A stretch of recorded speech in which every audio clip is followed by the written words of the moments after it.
Effectivement, il y a eu plusieurs non-lieux dans cette affaire. J'observe cependant que la décision rendue, que l'arrêt rendu aujourd'hui par la Cour d'appel de Rennes n'est pas définitive, qu'il est toujours loisible au procureur général de Rennes de se pourvoir devant la Cour de cassation, et il est également possible à mes clients, après réflexion, également de se pourvoir devant la Cour de cassation. Donc, il n'est pas du tout acquis aujourd'hui qu'il y aura effectivement un procès dans les termes qui ont été présentés précédemment. Maintenant, la question reste constante. Depuis le premier jour, le parquet de Bobigny a estimé qu'il y avait non-lieu dans cette affaire. L'avocat général, près la Chambre de l'instruction de Paris, a requis un non-lieu. L'avocat général, près la Cour de cassation, a requis un non-lieu. L'avocat général, près la Cour d'appel de Rennes, a requis un non-lieu. Qu'est-ce que cela signifie ?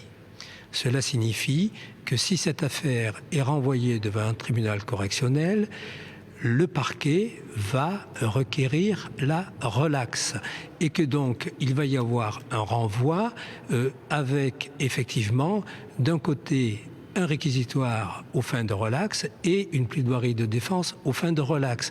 Donc toutes les interprétations qui sont faites autour de cette affaire, qui ressortent ou du romantisme ou de l'hypertrophie, me paraissent au minimum prématurées. Donc si on vous comprend bien, Maître Merchat, vous êtes en train de nous dire que ça fait beaucoup de démarches pour au final aboutir à pas grand-chose. Est-ce que vous avez senti que c'était une affaire très particulière eu égard aux événements qui ont suivi bien sûr le drame? Est-ce que vous avez senti qu'il y avait des interférences dans le dossier pour qu'on arrive à un procès de cette histoire-là?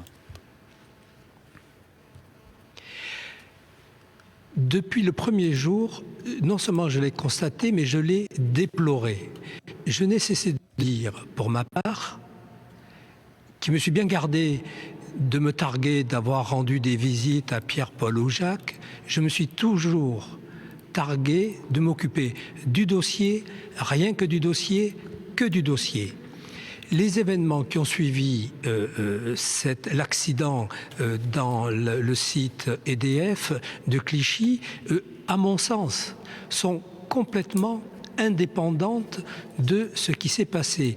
Il y avait probablement des raisons sociologiques, des raisons conjoncturelles à cet embrasement, mais pour ma part, je n'ai jamais voulu lier ces deux dossiers.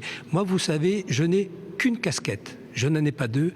Je suis avocat et je ne m'occupe que du dossier que je connais. Et le dossier que je connais, c'est un accident dans un site EDF. C'est tout.